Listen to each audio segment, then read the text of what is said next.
रसिक संप्रदाय का प्रवर्तक किसे माना जाता है?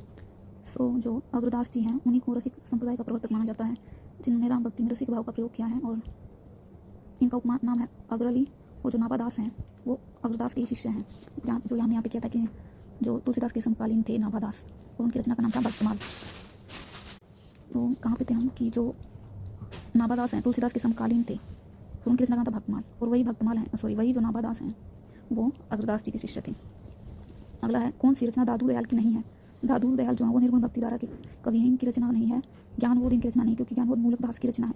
और जो इनकी रचना अंगवधू है वो जो है उनके शिष्य रजक द्वारा संकलित है, जो कि महत्वपूर्ण है इनमें। और दादू दयाल को राजस्थान का कबीर कहा जाता है, क्योंकि जो इनकी जो भाषा है वो कबीर जी से मिलती जुलती है। अगला है, प्रभु जी तुम चंदन हम पानी। ये किस काव्य पंक्ति है? तो ये जो है रैदास की है ये काव्य पंक्ति। और जो रैदास के गुरु हैं वो है स्वामी रामानंद, उनके शिष्य मीराबाई। और ये रैदास जो निर्गुण भक्ति धारा की कवि है। अब जो सही सुमेलित नहीं है वो पूछा, तो इनमें से शेख नबी वाला सही सुमेलित नहीं है। जो कुतुबुन है वो मृगावती किसकी रचना है? कुतुबुन की। ये हमने पहले किया है यहाँ 10 नंबर क्वेश्चन में, कि जो कुतुबुन की रचना हो मृगावत। और जहाँ रामचंद्र शुक्ल जी ने इनको क्या माना है कि जो प्रेमाख्यान परंपरा की प्रथम कृति माना है, ये वही वाली कुतुबुन की है मृगावती। और मंचन की है मधुमालती। इसके अलावा जो नंददास जी हैं वो कृष्ण भक्ति धारा के कवि हैं, जिनकी रचना है रूपमंजरी। और ये जो अष्टचाप के कवि में से एक महत्वपूर्ण कवि हैं और विठलनाथ जी के शिष्य हैं, नंददास। अगला है, अनुराग बांसुरी किसकी रचना है? तो ये है नूर मोहम्मद की रचना है अनुराग बांसुरी। और ये अनुराग बांसुरी क्या है? ये सूफी काव्य धारा की अंतिम महत्वपूर्ण रचना मानी जाती है, क्योंकि इसके पास सूफी धारा का पतन होने को था। अगला है, रतन हजारा किसकी रचना है? तो ये रचना रसनिधि की, जो कि एक रीतिकाल की कवि हैं, और जिन्होंने ये जो रतन हजारा है वो दोहा छंद में लिखी है। अगला है, कौन सी रचना चिंतामणि की नहीं है? तो इनमें से जो रस रहस्य है वो चिंतामणि की नहीं है। रस विलास, श्रृंगार मंजरी, कवि कुल, कल्पतरु, ये हैं चिंतामणि की रचना।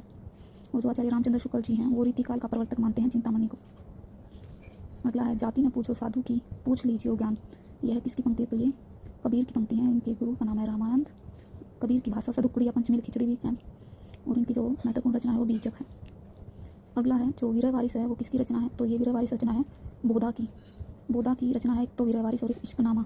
और बोधा जो है रीतिमुक्त कवि हैं, रीतिकाल के अंदर जो रीतिमुक्त धारा है उसके कवि हैं। इनकी प्रेमिका का नाम है सुभान। अब हमने ये बोधा का नाम पहले ही पढ़ा था 2 नंबर क्वेश्चन में। देखो, रीतिमुक्त के प्रमुख कवि थे तो घनानंद थे, जिनकी रचना है सुजान सागर। और कौन है? बोधा भी तो थे रीतिमुक्त के।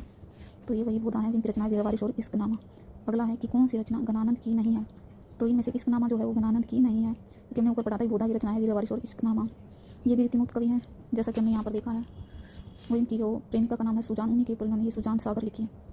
और ये इश्कनामा तो है बोधा की, और इश्कलता है वो है घनानंद की।